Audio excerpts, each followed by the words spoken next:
I'm free.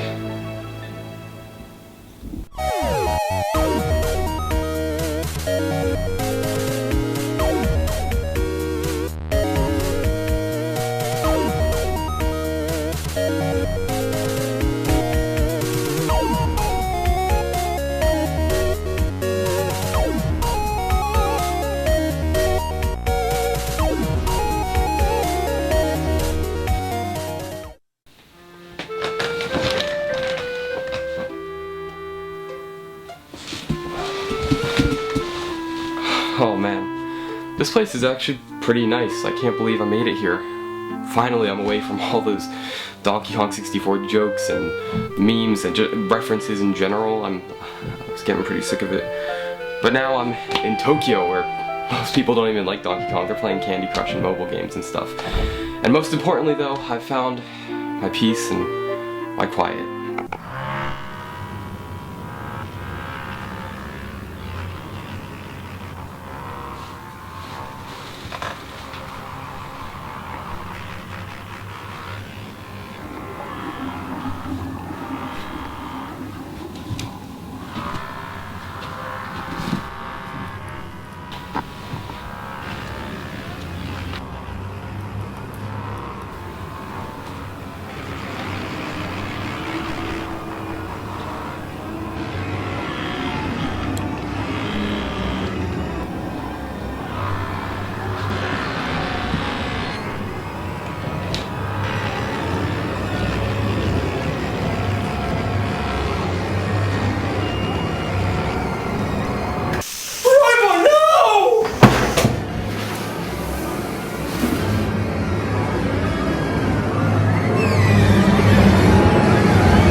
Hey, buddy.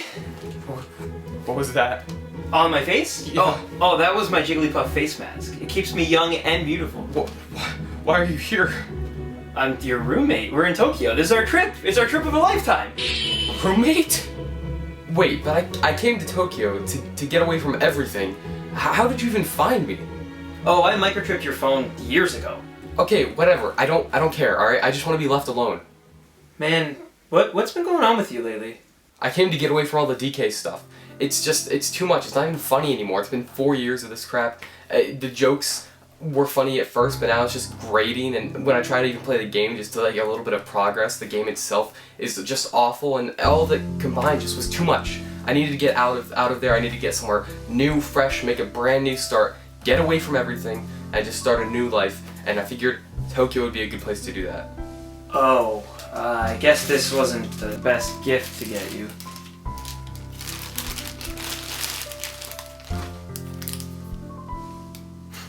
Oh. Man, I'm sorry about the gift, but I cannot wait to show you everything Tokyo has to offer. The food, Akihabara, Tokyo One Piece Tower, it is going to be a blast. We are going to be roommates, and maybe we'll even film something together. Roy? Roy?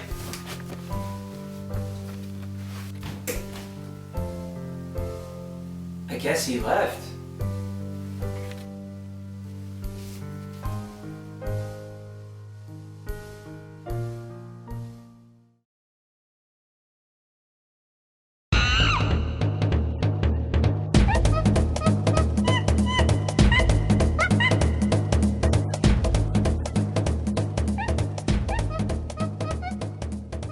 The year is 2015. Andrew Garfield was Spider-Man, Roy was still only in Melee, the Nintendo Switch was years away, and I still had my will to live intact. We had also seen the brand new re-release of the Nintendo 64 classic Donkey Kong 64. It had finally been put on the Wii U Virtual Console, and I was excited to experience it. I put a donation goal on my livestream for a review of it, to see if anyone had been interested to see my take on it. I hit the goal within that night and eagerly downloaded the game. Upon playing it, however, my excitement to experience this collectathon classic came to a grinding halt when I realized how poorly certain aspects of the game had aged. I then missed my 2-week mark for making a review of it, and ever since that fateful 2015 day, I have consecutively promised a DK64 video and failed to deliver a DK64 video time and time again. This of course reached a bit of an inside joke status within this little community here. While I always wanted to make this video just to prove I could actually make it more than anything else, it had over the years become a bit of a source of intimidation and stress from all the build-up it had. How can I make a video about such a colossal beast? Well, in today's episode of Roy Reviews, after nearly 4 years and more than 58 videos later, I finally caught my white whale. And today, I intend to put it down for good. This is my review of Donkey Kong 64.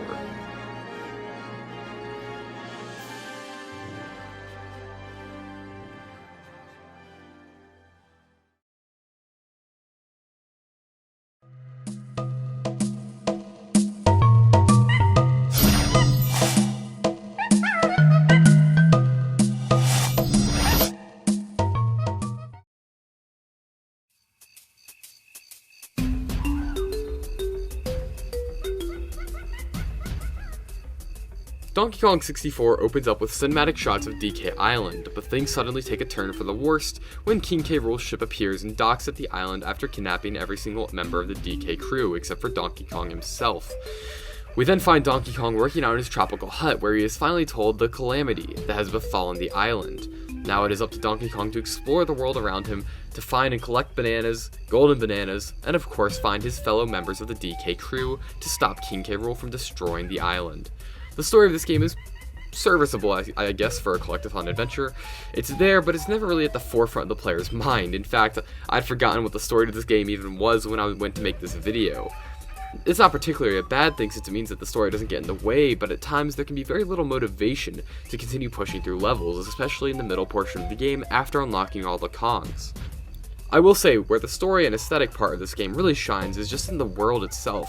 It's so wacky and has this real nice sense of world building to it that is honestly hard to explain. It just comes with that wacky, rare charm, I suppose.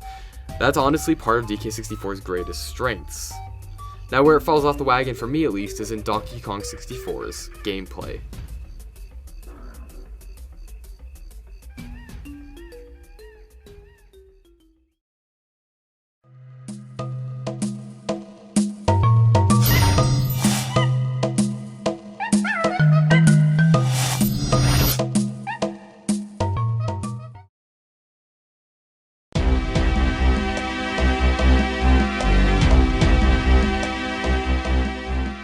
Donkey Kong 64 is a collectathon. There's certainly heavy 3D platforming elements to it, but those never really go well a lot of the time. It was 1999, so people knew at this point that pinpoint platforming in a 3D space doesn't usually work particularly well, but in DK64 you have to do that most of the time anyways. The gist of the game, however, is collecting a specific number of bananas, and golden bananas, so that you can get to the next level and continue to search for more bananas and more golden bananas. Collectathons had never been particularly appealing to me, and if I'm being honest, I wasn't really aware this game was one until I played it. If done right, however, collectathons can be just as enamoring and engaging to me as any other video game, so I ask the simple question. How did Rare go so wrong? How did a critically acclaimed company responsible for such beloved classics as Banjo-Kazooie, Banjo-Tooie, Conker, GoldenEye, craft the garbage fire that this godforsaken game is? In collectathons, level design is key, yet here they decide to just make the levels without any thought of no intuitiveness whatsoever. They slapped some bananas in there, and they called it a day. Then when they realized that they needed some challenge, they're like, oh, let's just make the most bogus, ridiculous obstacles, and it just ends up feeling like a work, a job instead of a game. every single time. Are you seeing this right now? Are you seeing the light leaving my eyes live on this game footage right now as I try to get through this ice wall? How did anyone think this was a good idea? Who greenlit this? Who looked at this and went, yeah, I can see the player really enjoying traversing this moving ice wall of spikes, labyrinth at breakneck speed. And oh, did I mention this is an ice level where everything is slippery? It just doesn't make sense why they made Banjo-Kazooie, and that game's good. I played it, it's god tier compared to why? My fundamental problem with the design of Donkey Kong 64 is that the challenge of the game rarely comes from something designed to be organic and natural like any normal game. Rather, the challenge comes from just 3 painful sources. The first is just waiting. There is so much wasted time in this game. You may find yourself walking through a level, getting some nice bananas, but uh-oh, you need to be a different Kong to get those bananas. So you walk back to the barrel, jump in, change Kongs, walk back, grab those bananas, but now, you need to be the Kong you were before so that you can walk into that building, so that you can realize that you need to switch Kongs yet again to get into a room where you actually needed to be Diddy the whole time. It's just so tedious and results in the main challenge being just how much walking the player can tolerate. The second source of challenge in this game are these arbitrary, dumb obstacles they put to get golden bananas. Things like an ice labyrinth with a slippery floor that moves at breakneck speed and touching the walls kills you, or a dumb switch panel game where it's nearly impossible to win. These obstacles are littered throughout the game and are what you need to beat in order to get golden bananas, which you need in order to progress to the next level.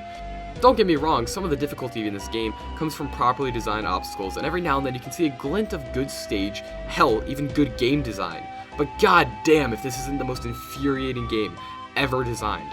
For every good, well-done moment this game has, there's 3 chore-like activities for you to finish, and that adds up fast. I touched on it before, but I also have to say that the stage design in this game is pretty horrendous. It's like they were making stages for a completely different game, and then stuck Donkey Kong into it. Crystal Caves is the worst stage. It has absolutely zero personality to counterbalance its horrendous design. Though, if I'm being frank, most of these levels lack any distinct personality at all as well. The one level, though, that I will praise till the end of my days is Creepy Castle. I genuinely love this level. It's got a great design and core to it with an astounding amount of personality, atmosphere, and charm. It's challenging, it's even designed well. Sure, it has some of the BS, but for the most part, it's incredibly fun to just even explore, and is genuinely one of my favorite levels from a game ever. Too bad that it's surrounded by the sewage that is Donkey Kong 64. Like, if you wanted to make the world's largest Easter egg hunt, fine, go for it, Rare, but you gotta make getting the Easter eggs fun and rewarding, not a test of somebody's resolve. At least Creepy Castle was a fun last level to leave the game off on a high note, though.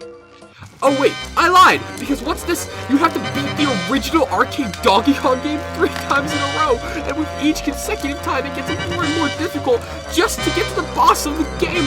Sure, that sounds like it makes sense in my 3D platforming collectathon from the year 1999 on Nintendo 64! I finally escaped Stan and DK64. But what's a boy to do in Tokyo, huh?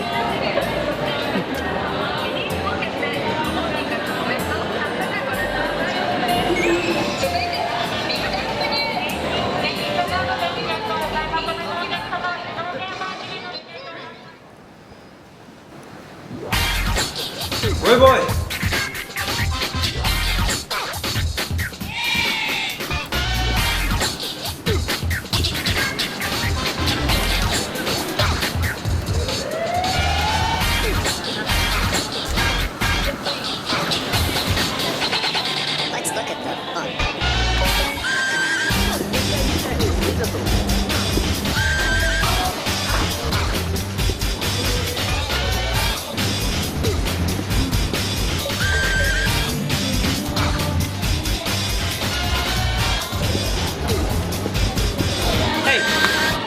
Take a walk. Get outside now.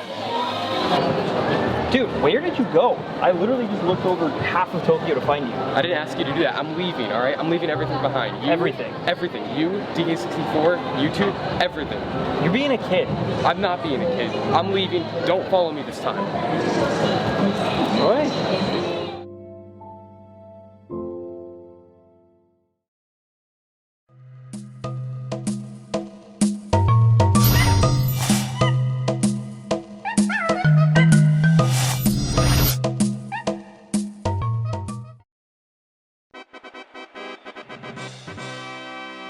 DK64 was made on the Nintendo 64 and released in '99, so therefore it hasn't aged particularly well in the aesthetic department.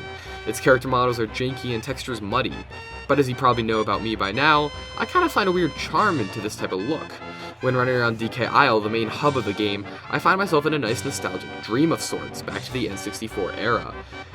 Thing is though, when I go into nearly any other level or experience anything like enemy character models or other textures, I often find myself taken out of that dream like haze due to strange clipping and textures just being too bad. DK64 was just a little too old and aged a little too terribly for even my tastes. This game's music was composed by Grant Kirkhope, and if I'm being honest, it actually boasts a great soundtrack. It's very reminiscent of Banjo-Kazooie, almost too much, but for the most part, DK64 has a pleasant, wonderful soundtrack that's nearly as wacky and whimsical as the game world itself. Except for Crystal Cave's music, that was absolutely atrocious, sounded like mobile phone game music. For the love of God, Grant, please just give us a good soundtrack to keep us company while we're playing what is arguably the worst level ever yanked from the deepest fires of Prometheus' scorching inferno. Please!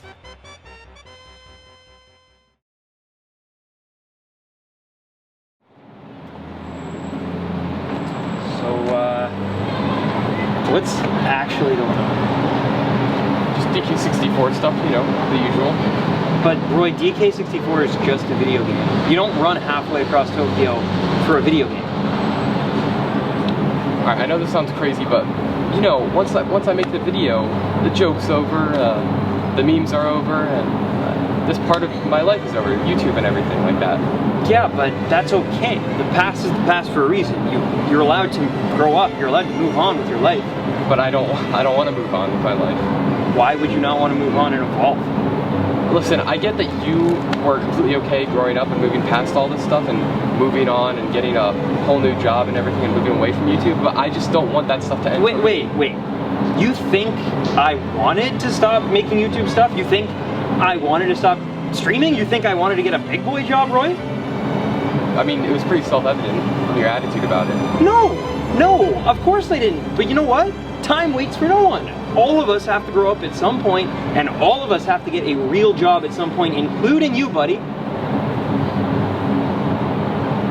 I guess you're right, but if there was some way, you know, some way around that, some way to just not make the video to end it all. But you have to.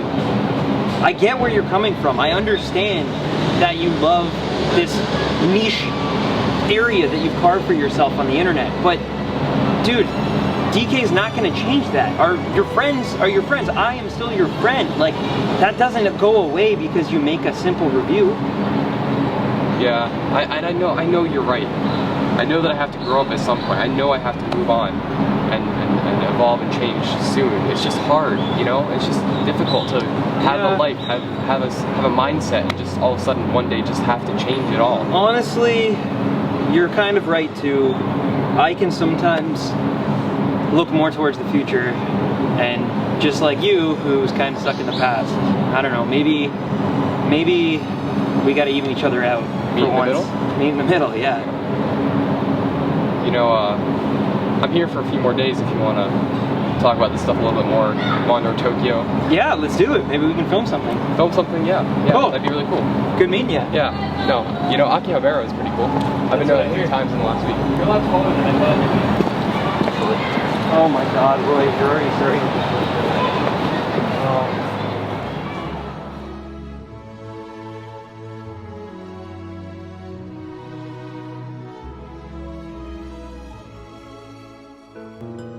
Super Smash Bros. 64, a game that spawned 15 years of 4 games.